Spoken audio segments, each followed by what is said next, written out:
I'm assuming that everyone knows how to get there. So we have CUNYFirst off the drop-down thing. It's also on the cuny.edu website.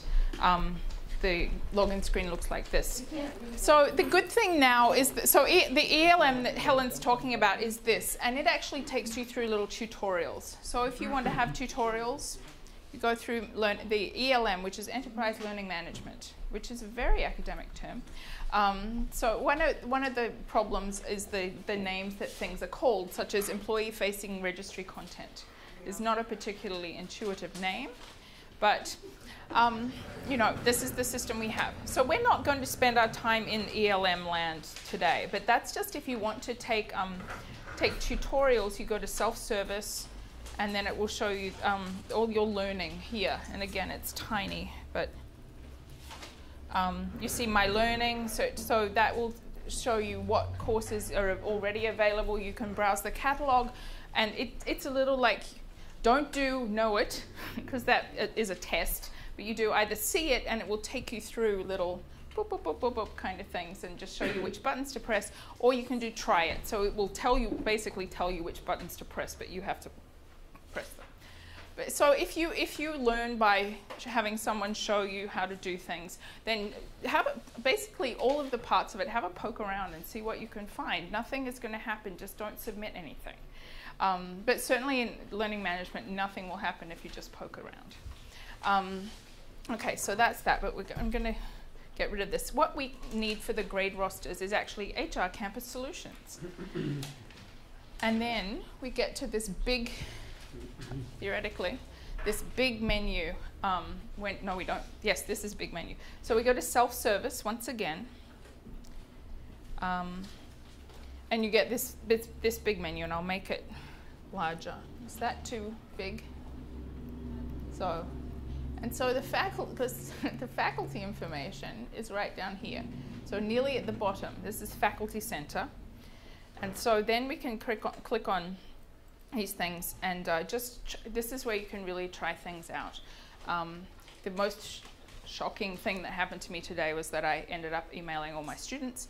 I did not email all my students, so that was fine. You know, there is an escape hatch. So here we are. Here's my teaching schedule. So I'm teaching my one course this year. So if I click on this little button here, the little heads, I get the actual schedule, like what days. So I'm teaching it on Tuesdays, someone else is teaching it on Thursdays. That's not true, I'm teaching it on both days. I think because the system, they only put it in for the first instance of the course, and then they just filled in staff for everyone else's. So I imagine people with 2-day courses have a co-teacher named staff. So that's that. And then I've got my entire class roster, and it's kind of neat. I mean, this is relevant for the class at the moment because you can see everyone's majors. So I'm not going to touch the screen because every time you touch this screen, something explodes. So, so you see the majors listed here and where they are in their progress here. Also whether they're withdrawn or not. So it does a lot of the same things that Sims did. It just looks nicer. And you get their full names and everything like that. This number is important. Not for anything I'm going to show you today, because this is the best way to search for someone in the system. So one of the issues with the system is that if you type in, like, I don't know, Pete Smith, you get every Pete Smith in the university. And so then you have to know something else. If you ever try to enroll someone in a Blackboard course, this is the same. It's like you get 18 people, and then you have to figure out who they are. So these are unique identifiers. You can see sort of where they started, apparently, or something, by what the number is like. So if when you're doing advisement or something like that, or just want to look up a student, you can do that. That's the best way to do it.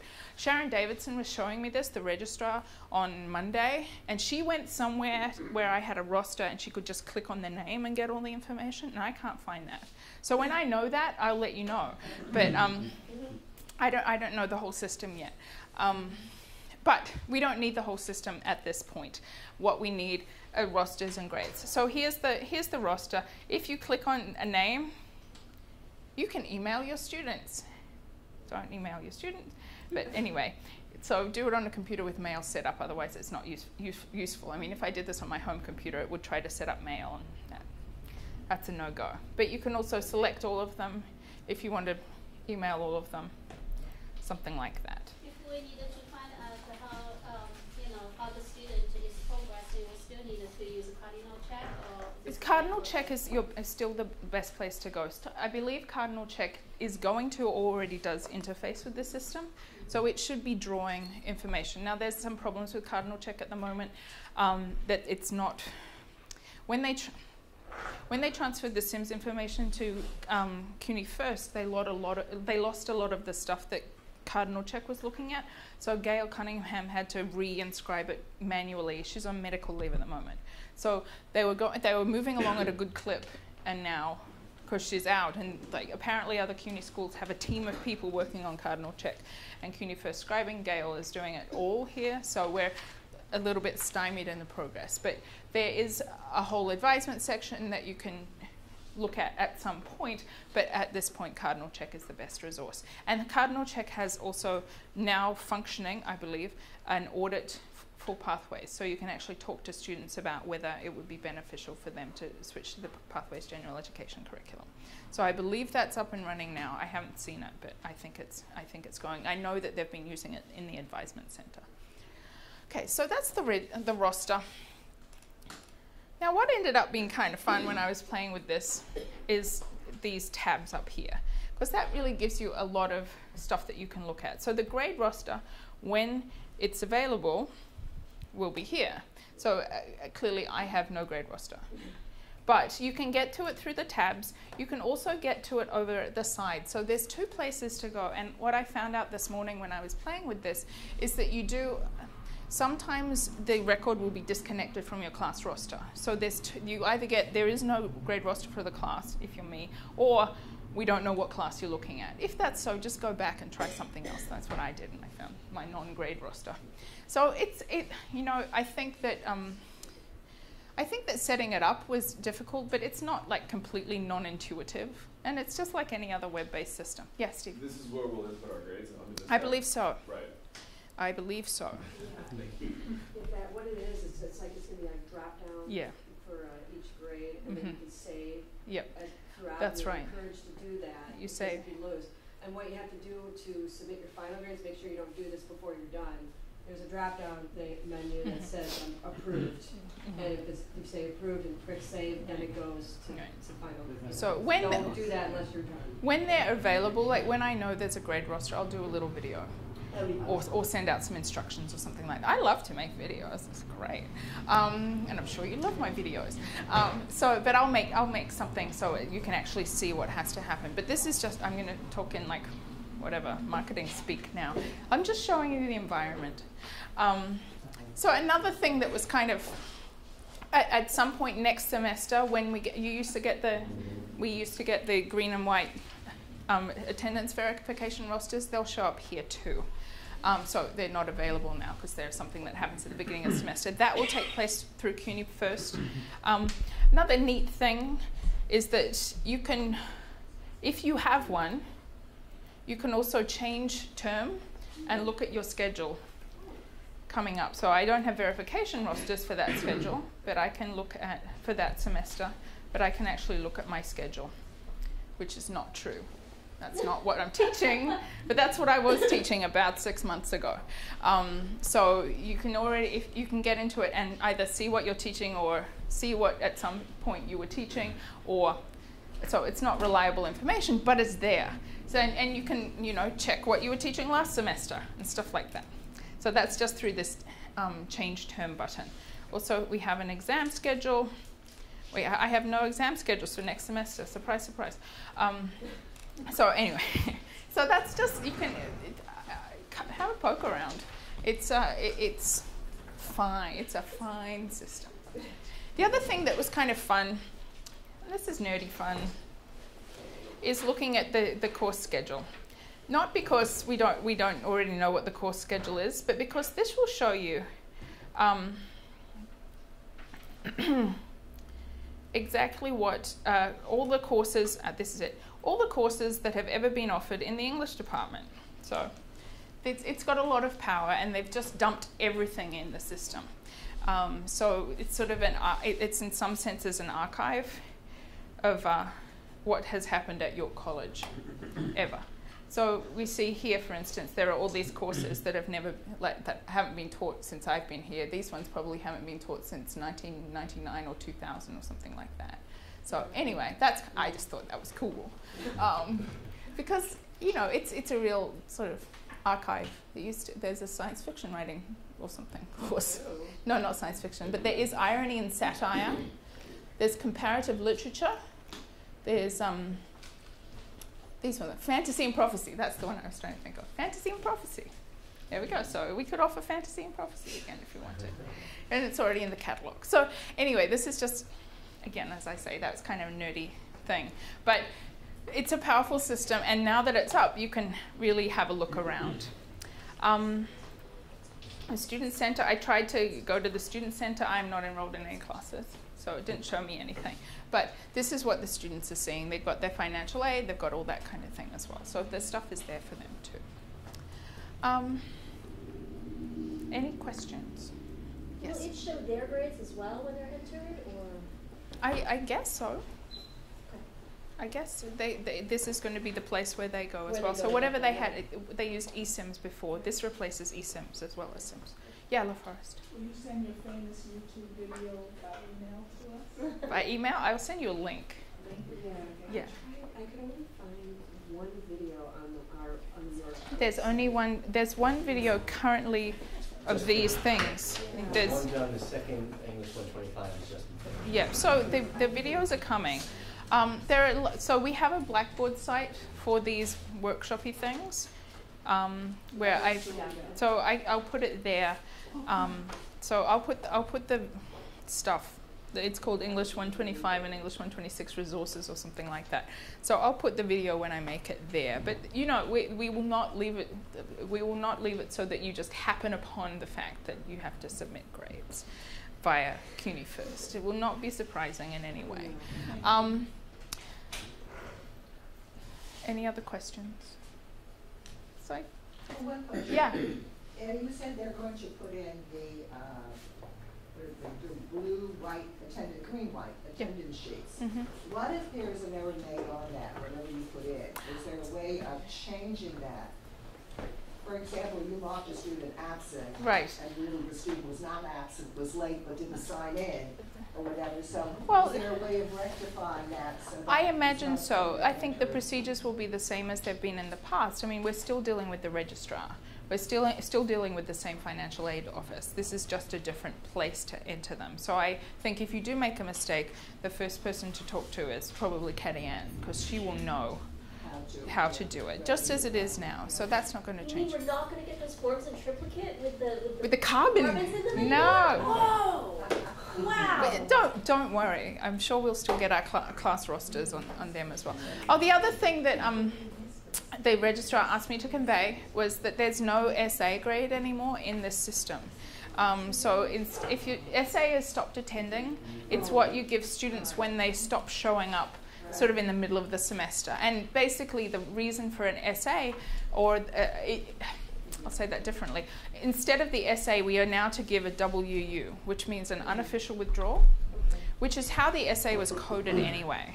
So basically if a student stops showing up, they get an unofficial withdrawal, and they can petition to have that changed into an official withdrawal. So, if something awful happened to them and they just couldn't handle it, and they missed the deadline for withdrawing, and they come back the next semester and say, oh my God, I got a W, which is coded as an F, like that, it counts for them as an F.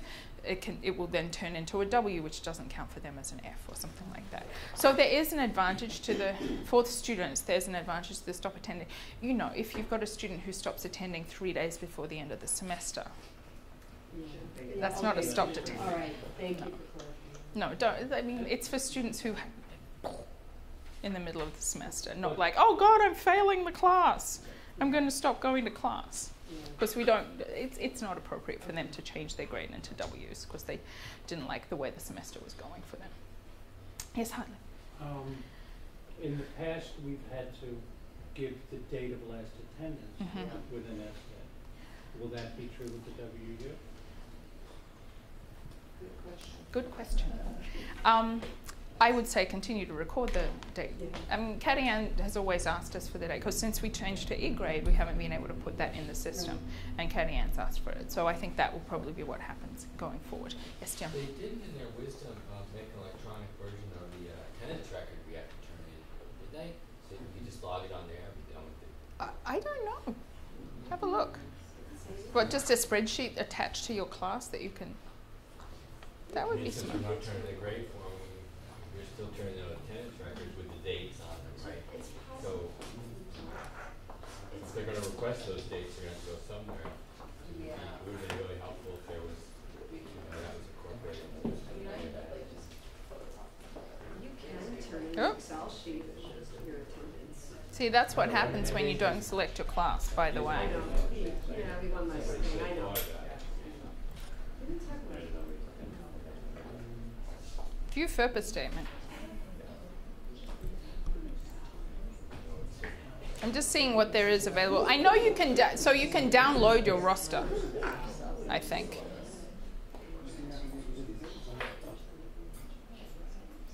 I think you can download your roster, so you can certainly use this to create something like that, rather than having to type in the names. I'm pretty. Well, does that mean with this, will we You still can do get that. paper rosters? And, we get those 3 rosters. I think we'll get them at the beginning of the semester, but the ones that are always out of So date. there won't be a series of them. I don't think we'll get the attendance, the enrollment verification rosters. I don't know. I haven't heard what we're going to get. I don't think. But again, those things Yeah. won't be we get the ones in financial aid, so those things Right. aren't Well, gonna that's be the on. attendance verification roster, the thing that financial Exactly, aid the needs. on- Yeah, that's on here. Yeah. There's 3 that we get. There's one before classes start. There's one in the first week or something. I'm not sure about the status of that one, but then there's the enrollment verification rosters, which are going to be done on here rather than handing them in. Okay, so that's it. Any other questions?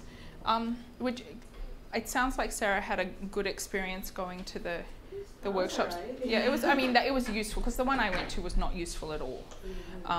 And I think other people have had that experience. So I think they've figured out what they're supposed to be for at this point, the workshops, and they're not for claiming their account. Just the only thing that wasn't helpful was the fact that I didn't have my own roster to be able Right. to actually Right. play around with Right. final grade. They So- just had like a print screen thing, you know, and it was hard Yeah. to follow, Mhm. just explaining these things. to Yeah. us. It was like, No, it's- oh, wait, what's this? There, how's this button work? I mean, my experience, I've learned a lot more just poking around, but Yeah, that's how I like to do I it. need to do that. Yeah.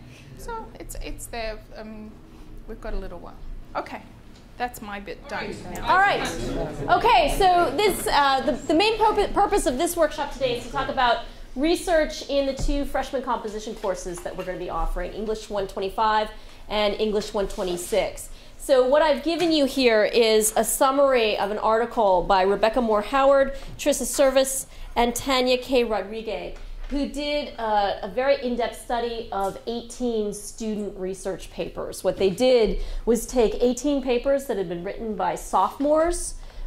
Each researcher took a stack of these papers. They compared the papers to the sources that the students used sentence by sentence, all right? Because they wanted to see how the students were using copying, paraphrasing, patch writing, and summarizing. Now, patch writing is a term that Rebecca Moore Howard has coined. Basically, what it means is inadequate paraphrasing. It's when students pick up part of a sentence, maybe they change a little bit of the end, but they don't change the rest of it. And their findings, I think, will not surprise you, because these are the things that we're used to seeing very often in Writing 301. That out of those 18 papers, they found that the students failed to engage deeply with the sources, and they used practices indicating that they didn't quite understand the overall ideas in the sources. So even paragraphs they found that looked well synthesized turned out to be full of copying and patch writing.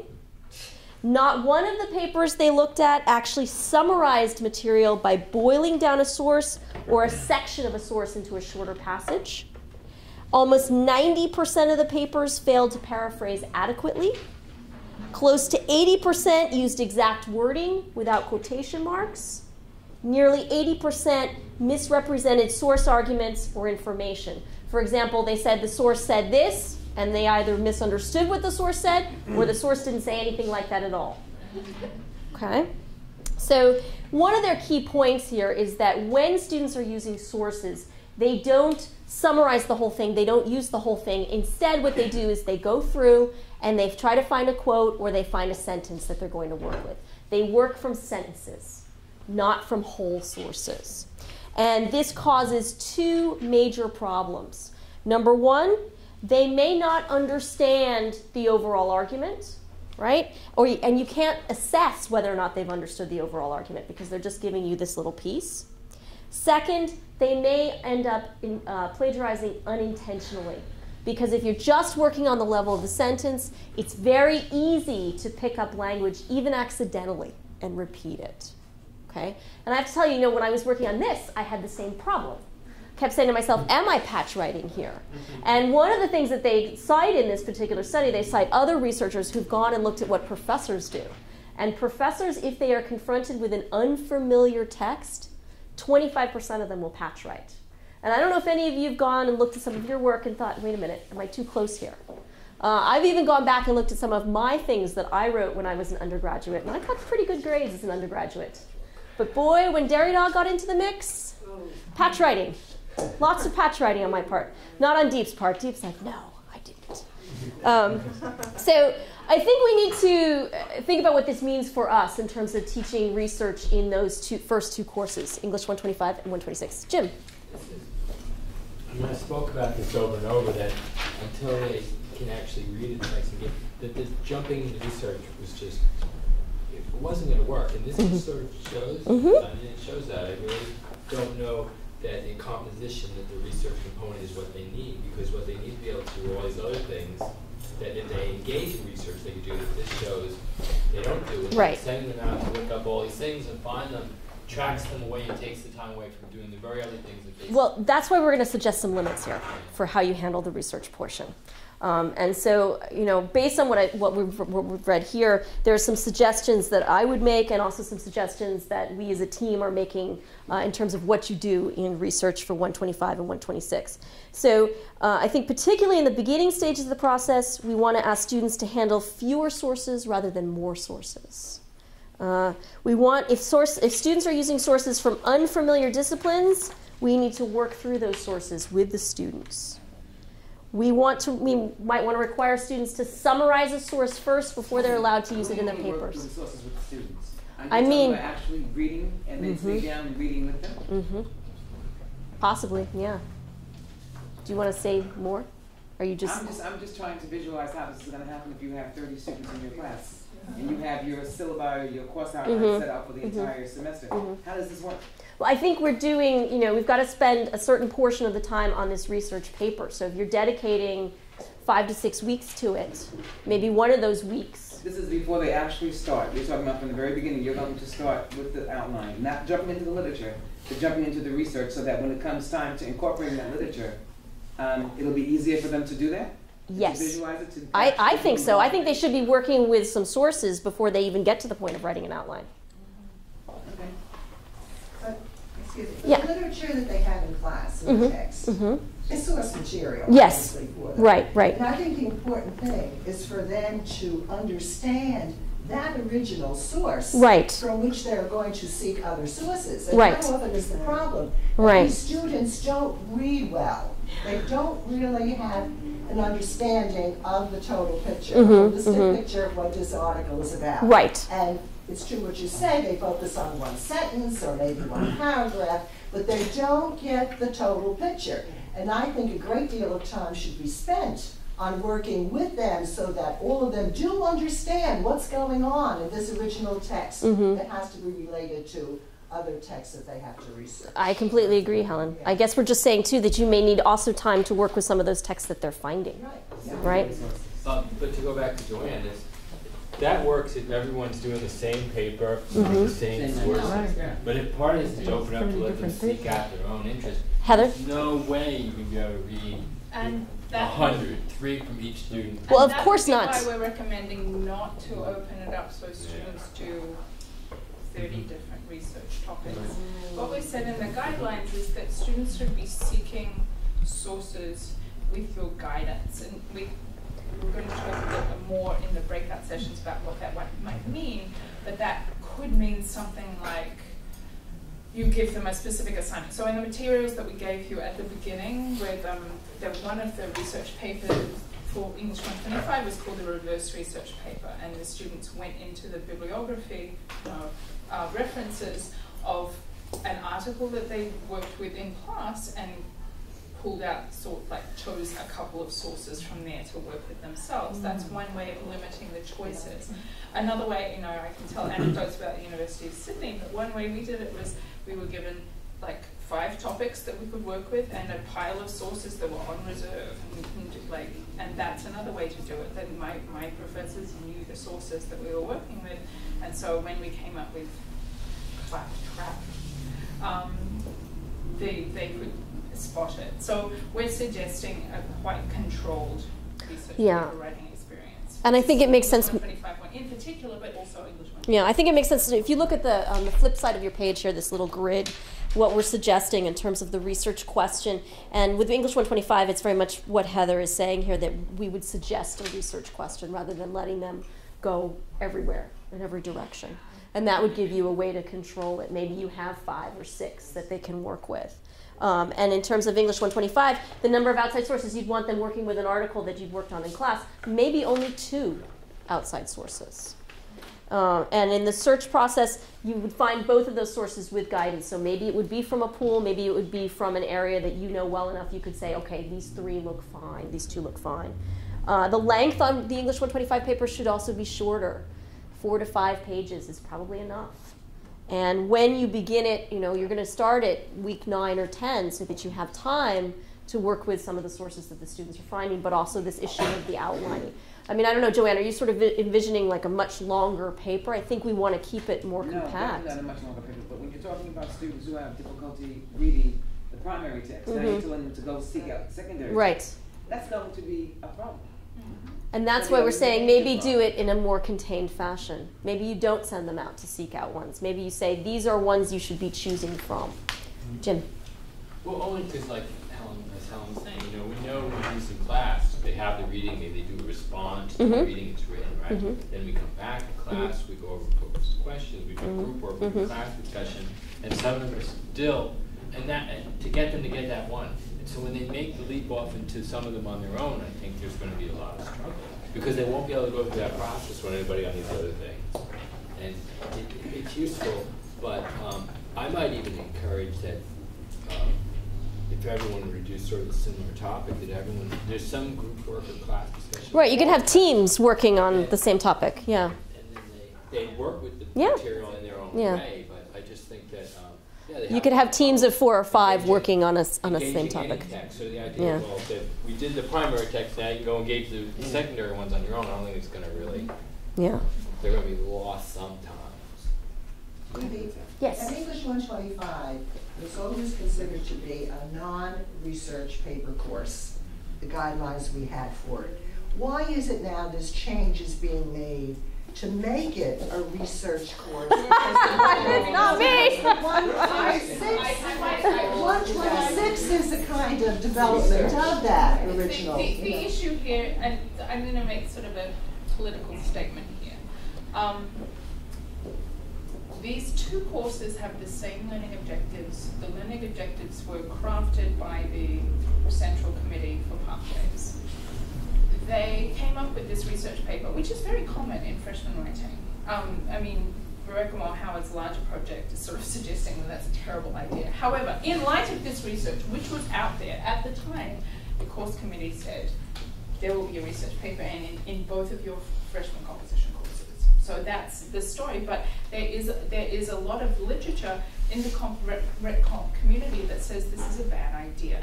So the guidelines that we're giving you are ways to manage this really problematic assignment. Yes. It's a way to manage a very problematic, somewhat controversial assignment. Now, if you so what I hear from Roundton Valley Community College is that if you let students do this in their freshman year, is that mostly they use the abstract of their sources. That their reading of the research paper is the reading of the abstract of the sources. I think we're trying to go beyond, and you can't, because if you can't stop them, right? It's a sentence. It's on page 1. So if you're seeing page 1, there's a problem. But we're trying to suggest ways to not be using research paper abstracts as secondary sources, and that's why we're suggesting, sort of strongly encouraging the use of these structures. And a smaller, tighter project here. You know, one solution might be that, let's say you use the research component for them to go out and find a question to come back with text that the whole class has looked at and discussed, say 3 or 4. I think that makes a lot of sense in English 126. I would be leery of doing it in 125 because I know from teaching Writing 300 how hard it is to come up with a question, how difficult it is for our students to come up with a researchable question that's not just going to spit information. You know, they're very good at coming up with what are the effects of whatever ailment, right? But that's not a strong enough research question to grapple with. And so I think that in 126, this is why we suggested that students are guided to formulate their own research question, but in 125, you might start from one. So I'm just trying to get them back to text that everyone, I think there's an awful lot of work to do with text that everyone has engaged. I agree. And just in using the sources. Right. 125, each paper requires 3 different sources. Right. So they're working in there, they're trying to access the text. Right, it's just that the third paper then becomes one where they're pulling in some outside sources, and not everybody's pulling in exactly the same ones. But they're not really outside, they're like outside-inside sources. They kind of are, yes. So you're saying because they're outside, but they're in a contained area. Is that what you mean? Be sources that I will have vetted And I think that that might be a good thing, because I think that in order to be able to tell the students, you know, here's where you're patch writing, here's where you're not really getting the idea, we do need to be familiar with their sources, especially in 125. 126 may be a little bit more leeway, but 125 we really do need to know what they're doing. Jim? Is the research component, I know the research component always thought I was going out and finding sources. Yeah. But research is always, also, right, research, going back into sources we already addressed as a class and finding what you need based on a question. So, I mean, but how would that be looked at by, you know, the overseers of the curriculum? I guess that's Heather, who is the overseer of the curriculum. Me. Oh. I think one of the things that we are being asked to do going forward is seeing how these things are working. Certainly we're planning to check how things are working over the next year. And I mean, if this is so I think we should try things, and if they're disasters, we change them next year. I mean, that's what I guess happens when you're told implement this kind of course. You implement the course and see, and it's because it's across CUNY and there are so many different students at CUNY, we've got to see how it works. So we'll be asking for feedback. So there's not going to be any like, oh my God, you did it that way.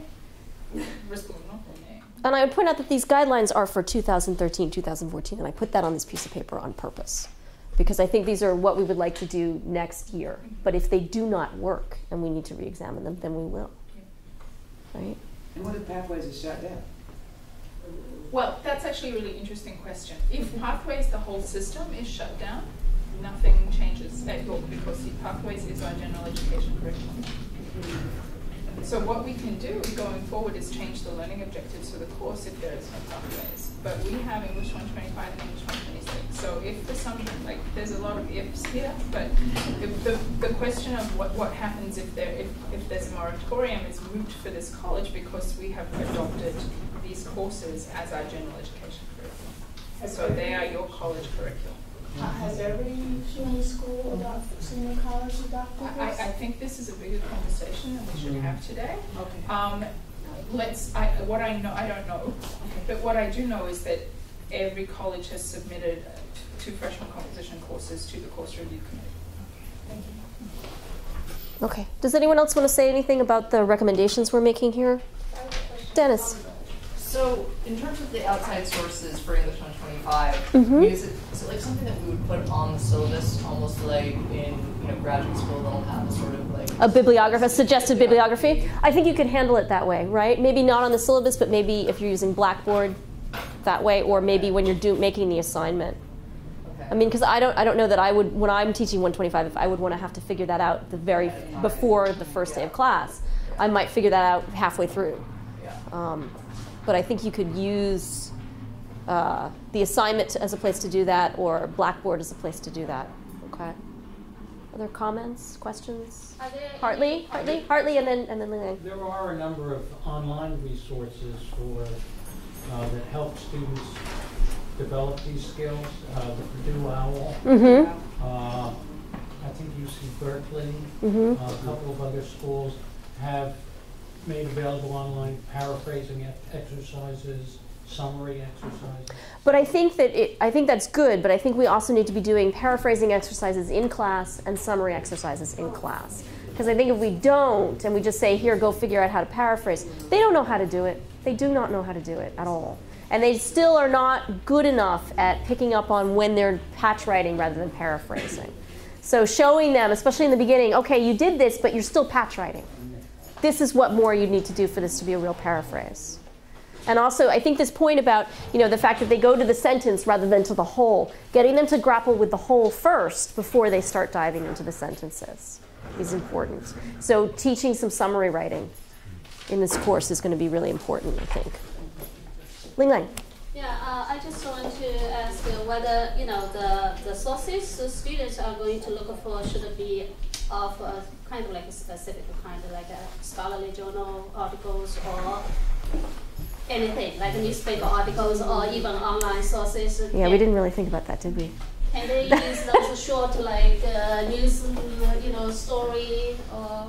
I think if we're teaching a research paper, we should at least get students to engage with some vaguely scholarly sources. And that can be introductions to books. They're not particularly difficult to handle. And they give an overview of the topic. I think if you can think of things that come from books rather than journals, that might be a good way to look at it, because they tend to be more accessibly written. But I think it's worth, if we're doing this, which we are, it's worth getting the students to actually look at a scholarly source, at a journal article, and understand how to read that. Right, but I think walk them through how to read it, what we're seeing, what this means, how you understand this. Yeah. I was wondering if in these general 125, 126 classes, there's going to be if there's any studying of just general composition practice of, paragraphing, topic sentences. Well, I would assume so. Yes. I mean, yeah. Yes. Always, okay. Yeah. All right, because I'm teaching on 302 right now, and they have issues with that stuff still. Yes, they do, and you will still have to teach it in 300. You do. All over again. Remind them about the topic sentence, how you need that for a synthesis paragraph, all that kind of stuff. Because, we know this, that you teach them at one point and then they go somewhere else and they're working with other information and they kind of lose it again. So you have to reinforce it. Yeah, I was trying to have them outline a York Scholar research paper, and they were struggling just following the main thoughts and ideas going through, their own other student writing. Right. Did you pick a bad York Scholar paper? No. Right, of course there are no bad York Scholar papers. Just saying. But I think it's interesting, there are some in the York Scholar that don't use that format with the subheads. And when you give them one without the subheads, they do seem to struggle more. It's a long piece. But it's a really useful exercise to get them to map out what's going on, writing a descriptive outline of it. Yeah. Actually, I'm glad you brought up this. It's something I was struggling to try to find a way to teach effectively.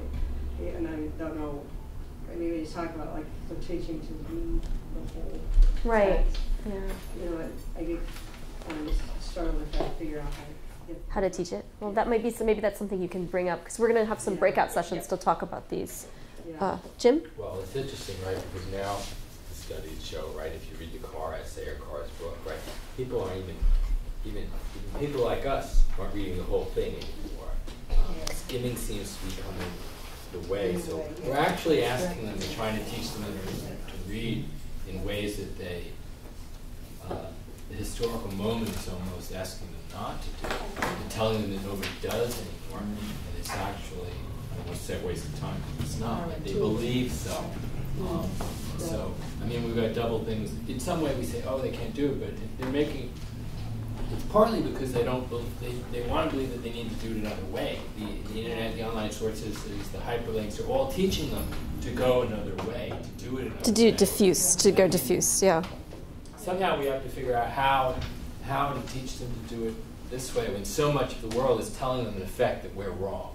Yes. The moment for doing it that way is over. It is not for some things, but for much of what they do, it is in a way. I don't know that that can be incorporated into the research in a way that the things that they want to do, or they're being pushed to do, or they're being trained to do. Well, there's no reason you couldn't ask them in 125 to write a paper about that couldn't be their research topic, right? The way that the internet is shifting. They're powerful courses when we say they can't engage these texts, they don't know how to do it. There's even a York Scholar piece on this. Other cognitive skills that are just sort of push those other things out the window. Helen? Jim is right. You know, the problem with our students is they don't read hard copy stuff anymore. Everything they get on the internet. Right? Everything is fragmented information. And that's the way they think. And they have to relearn how to handle large pieces of information and sift through what's important, but be aware there's a lot more going on than just one or two sentences about a particular topic. And that is a habit, and it's not easy for students, because these students for years and years now, with the advent of internet, and they're not readers, makes it very, very difficult for them. So taking a freshman comp course, whether it's 125 or 126, is really quite a challenge to the instructor and to the students. And so we're faced with having to do so many things here. This is what we do in 125, this is what we do in 126. This is overwhelming for many of us, right? I mean, so that it's going to be important for us to come to some kind of an agreement as to what really should be the 125 course, what should constitute the 125 course, what should constitute the 126 course.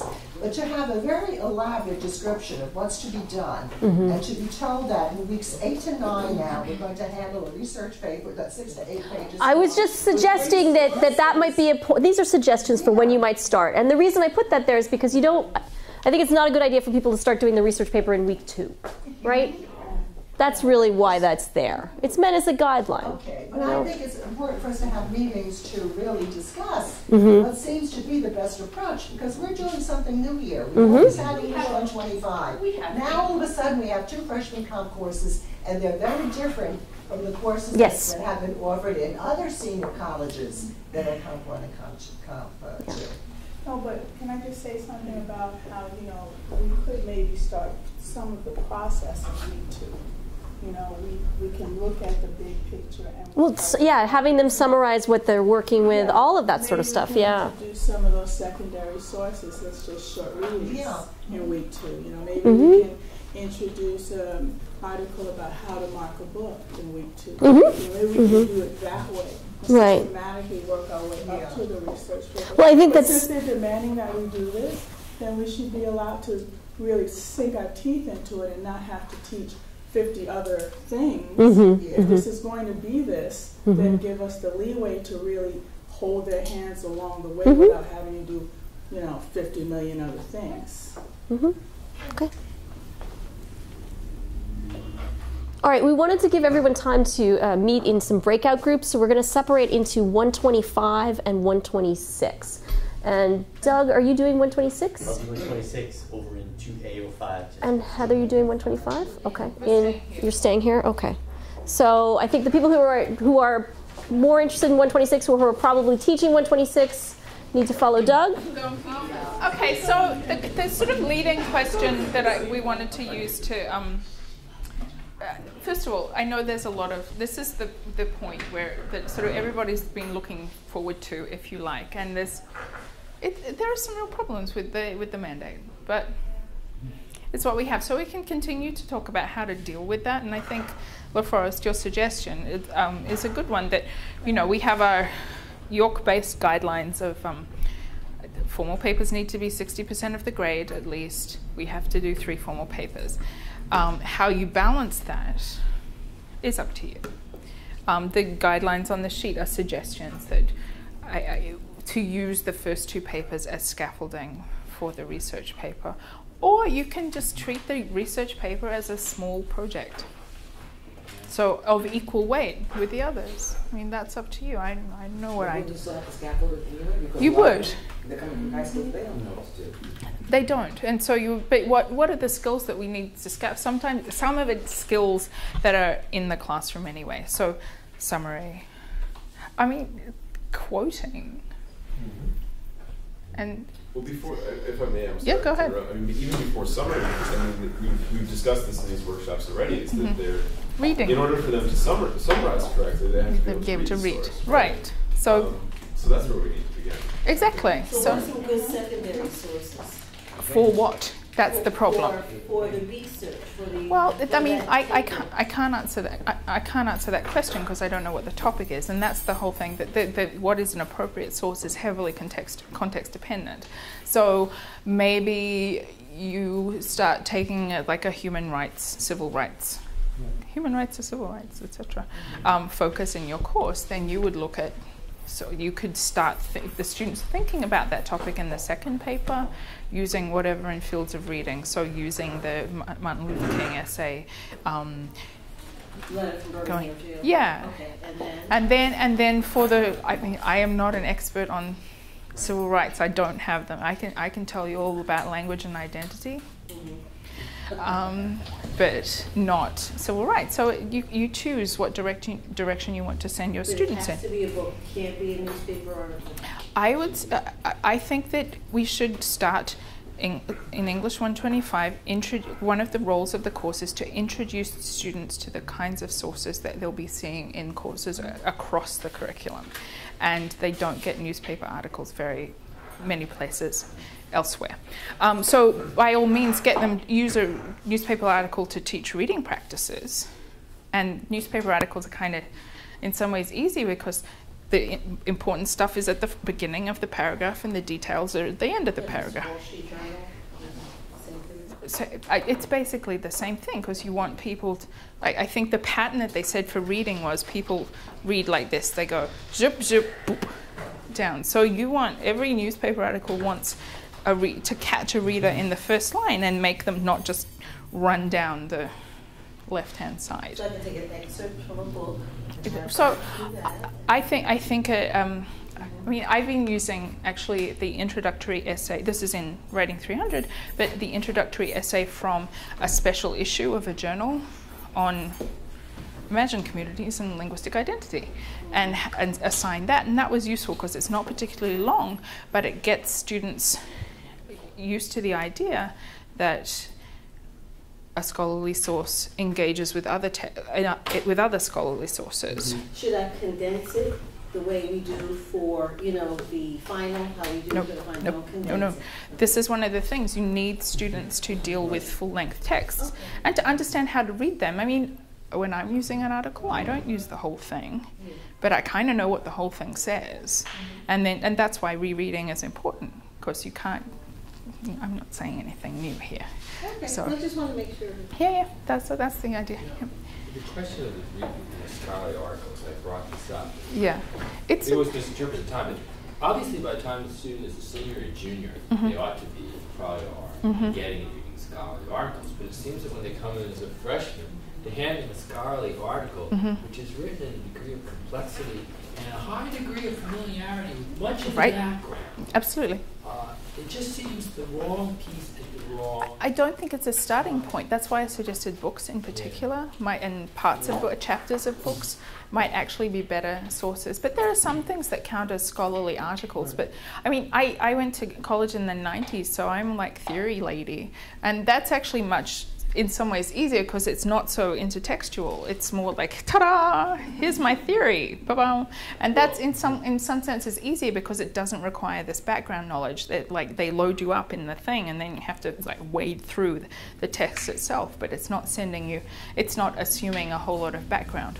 In fact, it's saying, here's something new. Well, actually, it's true because there are very good journals that are interested in non-specialist readers. Right. Yeah.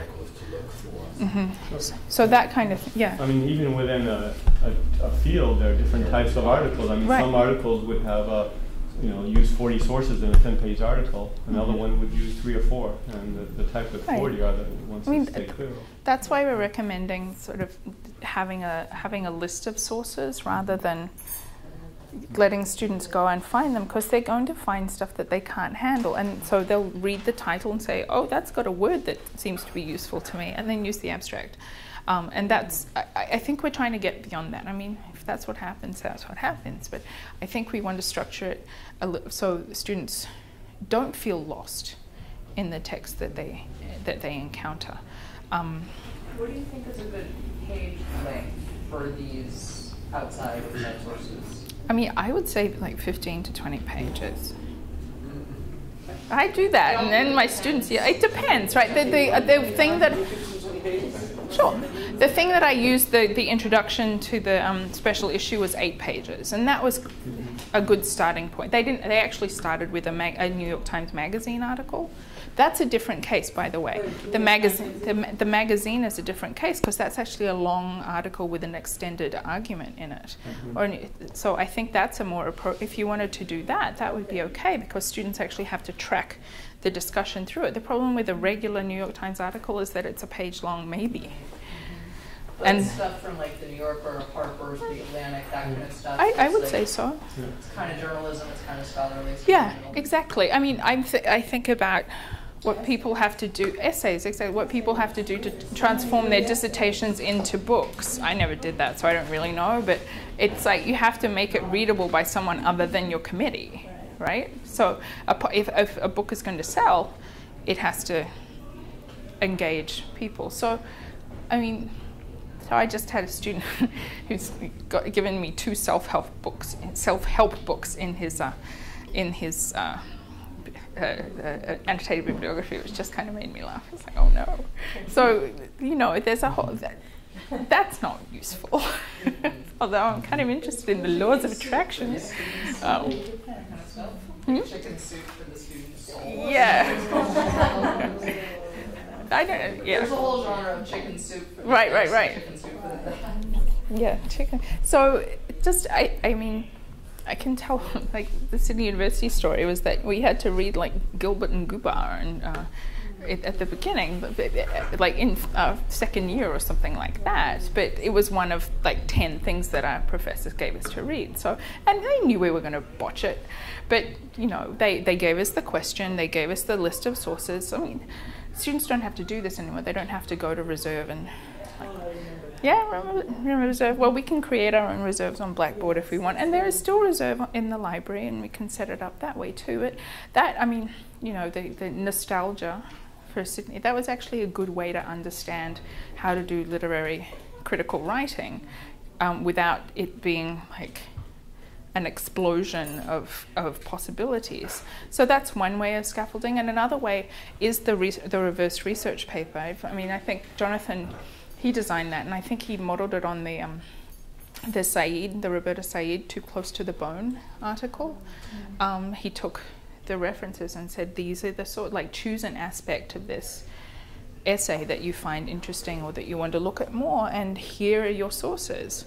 Go look at the sources. So that's another way to do it. It's guided research. It's because I guess we need to think about, what are they going to learn? I mean, one of the things is actually going to a database or whatever and finding a source. It's not intuitive. It's interesting for them. Once right. they get into it, yeah, they're into it. They get into it. They keep tracking and tracking and they go, wow. Look what I found. I had a student yesterday in my 300 course that actually bought some books, some used books. He bought them. Yeah. He said, because I couldn't believe I found these titles. And I just want to have them now in my library. That's such a good feeling. Yeah. Someone that never wrote a research. Yeah. So Debbie, you do a research paper. What do you, like, do you just say go to it? Or? Well, the primary source comes from within the course. It's usually from the Mercury Reader. And then they get to tell me what's of interest to them and what kind of things they would want to have for additional information. So in terms of the list of the research question, it's not a clear question per se, but at least a topic. It's not suggested from me. It's something that they have an interest in on their own. And then they're required to go out and find a source. And they have a librarian come in and do a talk on how to find sources. So they're walked through all of them the same day at the same time. And then they go and get an additional 1 or 2 sources. So you keep the number of sources that they're looking for. Yeah. Very small, and I think that's crucial as well. I have a student, I'm telling you stories, which is boring, but anyway, I have a student in Writing 300 who's just said, oh, I found 27 sources. No, not useful. It is, anyway, it's like a gamer. It's like, ooh. So limiting the number of sources that they find. Then, so the question, yeah, go ahead. Are these research papers, are they going to be thesis-driven? I think they should be. What else would they be? Because I know a lot of times I've done, as an undergrad, you get the question and then you come up with a thesis and then you work the paper from there. Okay, I just want to make sure. I mean, I think so. That's what we're teaching in the rest of the semester. I don't think the research paper should be a different kind of creature. I think it should be the same kind of creature that they've been working on. No, I'm glad you asked. Because I'm like, if you're writing a paper, you don't have a. Well, that's difficult, and in the junior level research writing class, that's a difficult thing. That it's hard to get students beyond a report. Like, here is the stuff that I found on this topic. Right, that's what we're doing in 300. It's not thesis driven. It should be thesis driven. We were told in the workshop that we did not have to have it be thesis driven. Sometimes it can't be. I mean, it comes out now. Yeah, that's the issue. Right, that's the issue. But yeah. Now, when we tell the students to write it, initially we tell them to find the answer to the question. But do you really find the complete answer? No. You never do. Because it keeps changing. I mean, we'll talk. We haven't talked about Writing 300 all this semester because we've been having such a good time with the freshman composition. But I mean, this is one of the issues of Writing 300 because they have to find so many sources in particular. That's one of the things that we're trying to avoid in this course by limiting the number of texts. The students are actually more likely to have, I guess, a finding or something like a thesis, something that they can argue for. Jim, then Matt. No, I would argue against it necessarily having to be thesis-driven because I didn't used to do this, but 125 now I do. We do different types of papers. We do reporting and explanatory, and then finally an argumentative. So I move them along. But I guess even in the academic world, there are going to be scholarly pieces that are primarily explanatory. Some are primarily. It's not always thesis-driven, so I think even to believe that, it's not to understand our own reality of what goes on among people like us who do what we do. So I would say that a very good report, well done on a difficult subject, is as significant and valid and much of a learning experience as the thesis-driven one. And even explaining what it is. Well, right. If a report contains an explanation of why something is the way it is. But an explanation and reporting can still be two different things. Like just like we say, journalism, reporting, explaining can be. Well, we're doing like a text-based report. Whatever. All these terms I'm sort of a little wiggy about because I'm not clear on where the lines between them are. I think there's sort of there's a continuum between. My experience is there's a continuum. I mean, we sometimes think the thesis is the highest order of thinking and the most difficult. You know, in 125, I happened to do a paper explaining how they make a choice to include a text. And they must explain how they find that what they all want to do is argue why one is better than the other. But that's not explaining the methodology of how they set out to make a choice. So I think that, I mean, there's some things that don't look more complex can be. And they're so used to the thesis, they're so used to argument, having done it, I think they almost sleepwalk through it. Well, their theses tend not to be particularly interesting. So hopefully when they're actually writing, they write beyond the thesis. I mean, I've found that getting them to write a thesis first means that you get a very boring paper. Yes, Steve. So 125 again, we're focusing on non-literary text, right? 126 will be kind of more the literature component for a research paper, right? So as this, yeah, as the source material, we've actually, I'm sure next door they're having conversations about this, like what counts as the research paper in English 126. There's a number of approaches that Doug, in the stuff that we gave out, I don't know when, makes suggestions about various ways to do it. So some of them are like locating a literary text in its historical context and saying something about the connection between the historical context and the text. You could do a sociological thing. You could look at, I don't know, the role of class in Right, well, no, I mean, I'm curious for this workshop, someone. You know, what topics we might be considering, you know, to drive these thesis papers. You know, I mean, in 125, I always try to locate things in locate topics that they can easily relate to. We've argued about cell phones, too much television watching, you know, social networking, because these are things that are immediately you know, connected to their lives. You know, technology being so, I guess, primary in their lives now, not so much as it was for us when we were their age, right? You know, this, I mean, that's why I've tried to choose these topics so that they can relate to it and hopefully be more interested as a result.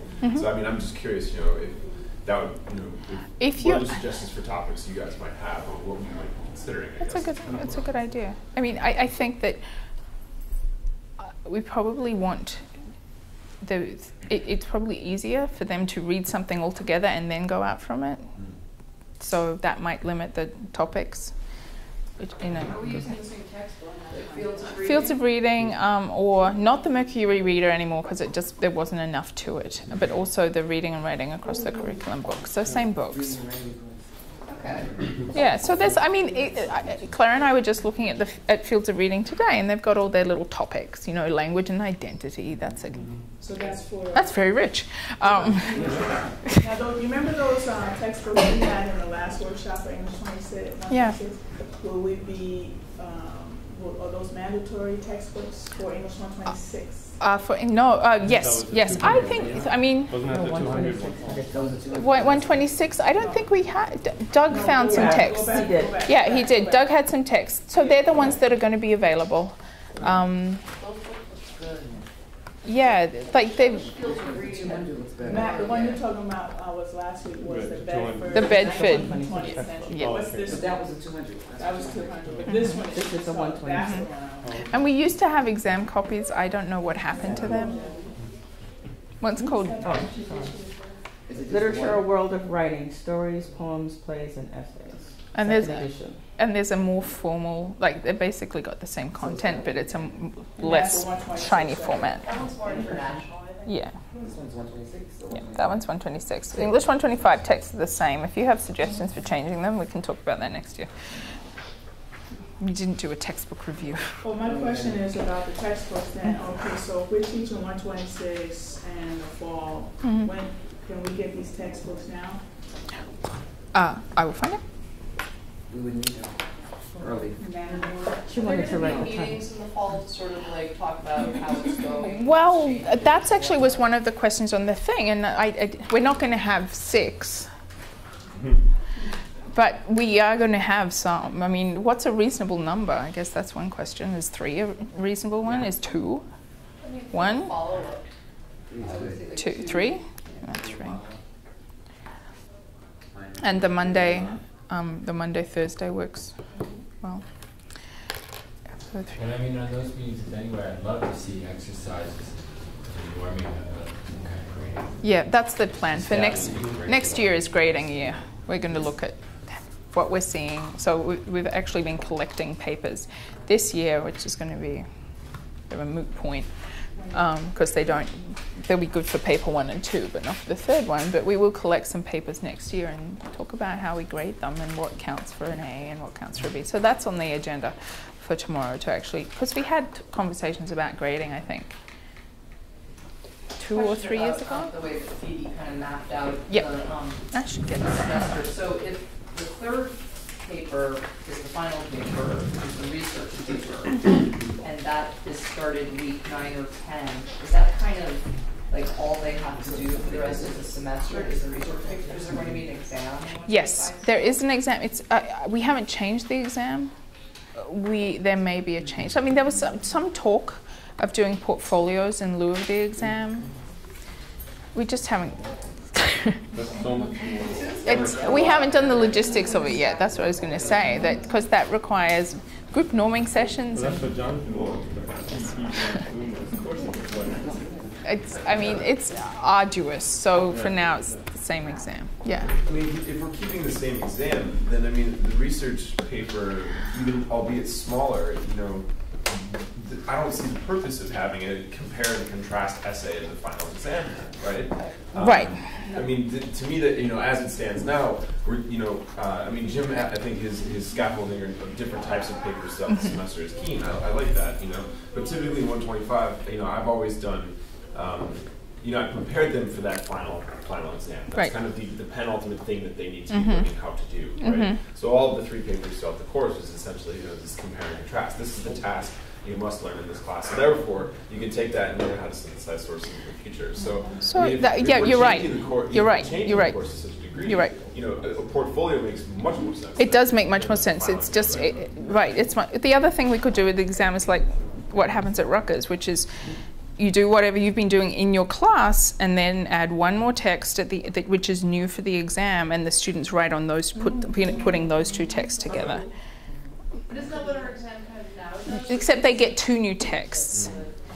So they're not connecting. So sorry about Rutgers stories, that the students can choose anything from the whole semester to add to the new text that you introduce, which is also from the reader. So there's no it's no top secret text. I'll suggest it. It was a fine, right? Dennis taught at Rutgers too. Yeah, that's a really good point, Steve. About trying to sort of build on what the last step was, which was the research paper, as opposed to kind of going back to 2 papers ago. Right. For the exam. I will take it to my whoever. But it will still be a departmental final?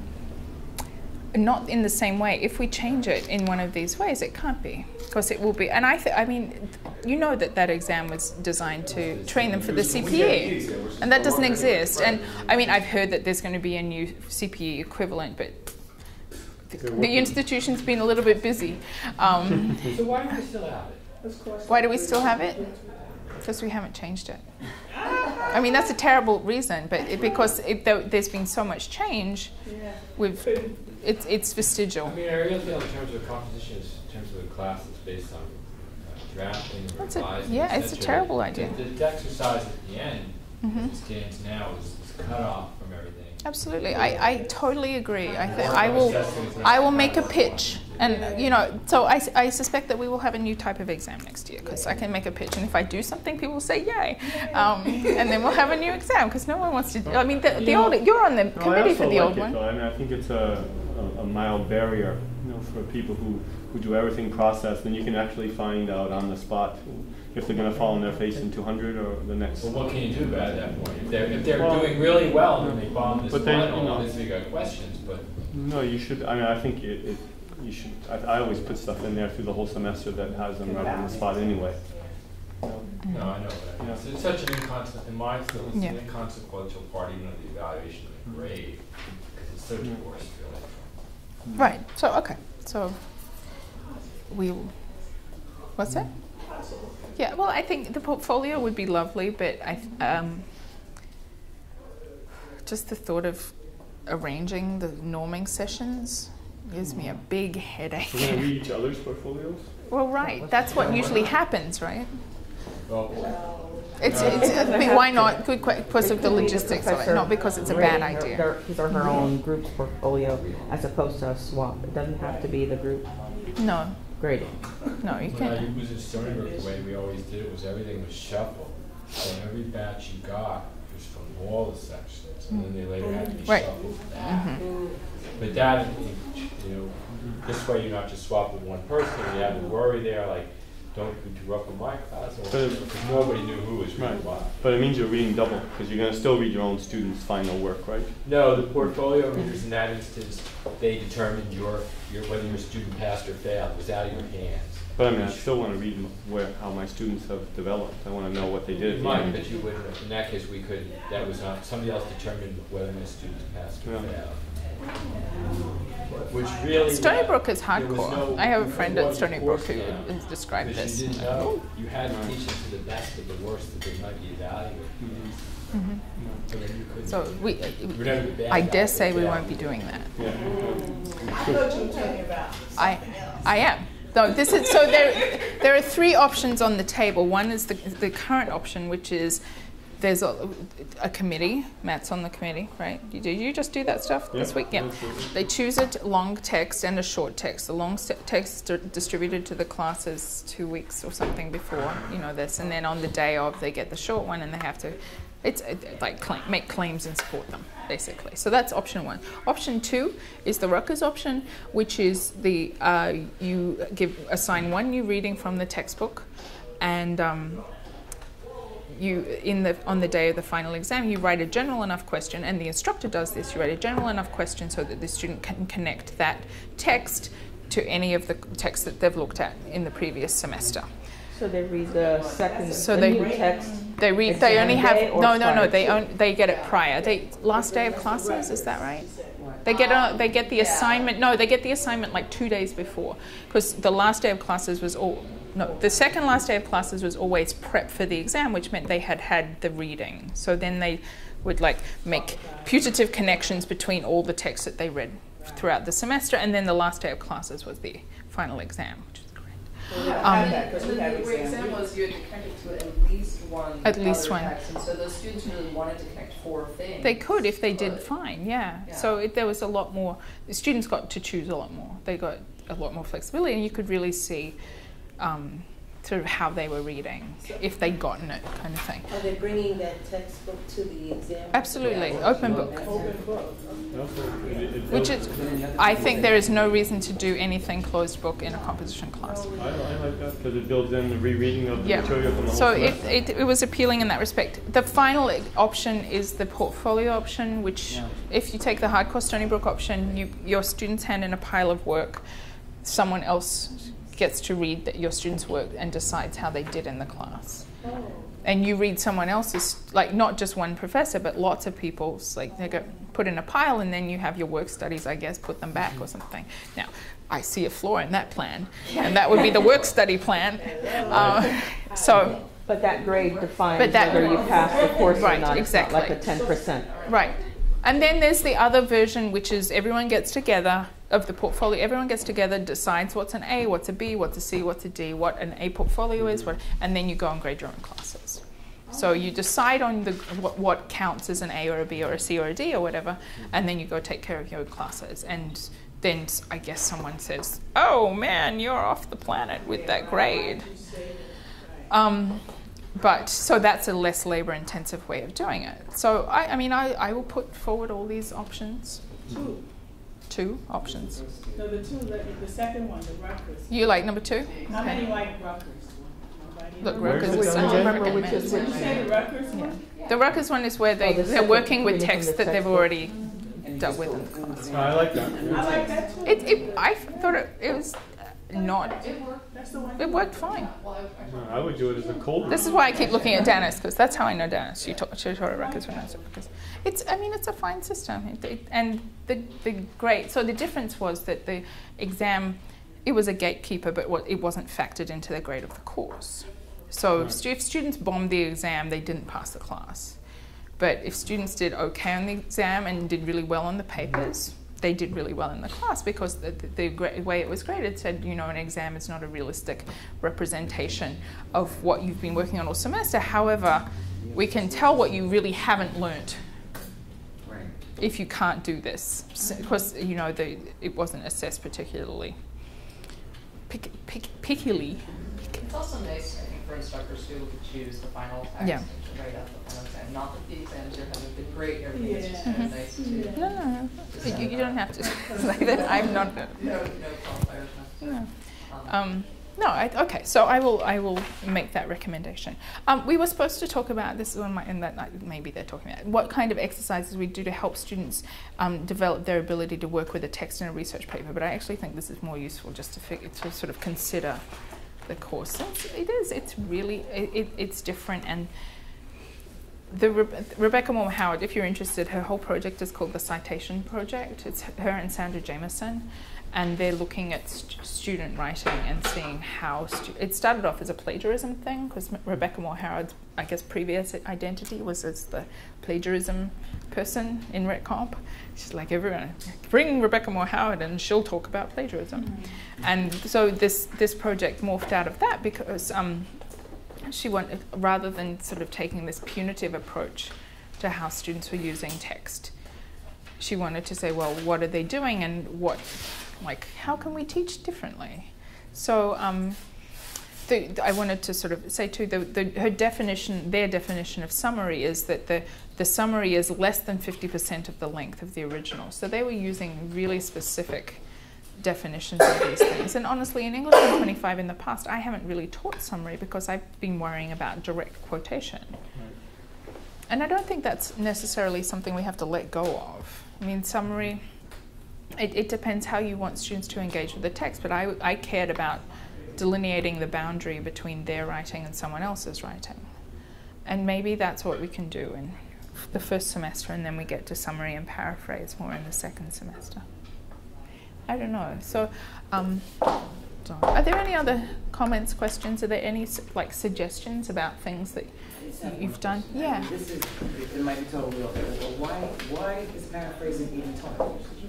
It takes so much effort to paraphrase what someone else is saying. I mean, that's the point. Because it forces it's a combination of summary, and you have to kind of work through the text. You have to process something in order to paraphrase it. You can't just quote, and you can't just sort of put your ideas out there. So it's just another sort of something that goes with the paragraph.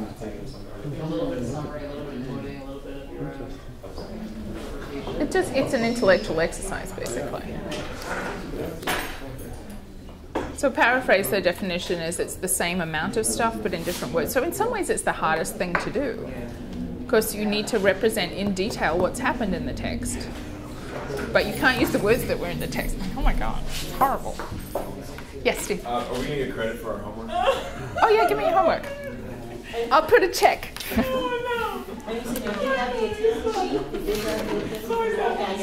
I took everybody's attendance. Is my name on there? I don't think I signed it. You didn't. I signed you in. Okay, thank you. So yeah, there was homework, I guess, which was you sent yours already. It was report on what you did at the last workshop. And we also, Doug gave us homework for the 126 workshop. Right. You can give that to me as well if you have it. What's going to happen with the homework is it's going up on the website as an inventory, not inventory, as a toolbox basically. So if you want stuff to do, did everybody? So the provost asked, powers that be. The provost asked me to evaluate these sessions. So if you haven't filled in an evaluation form, please fill one in. And really. So now I know that you want 3 follow-up meetings, but if you have any suggestions about the specifics of what went well for these ones, what you'd like to see different, all that kind of thing, please let me know.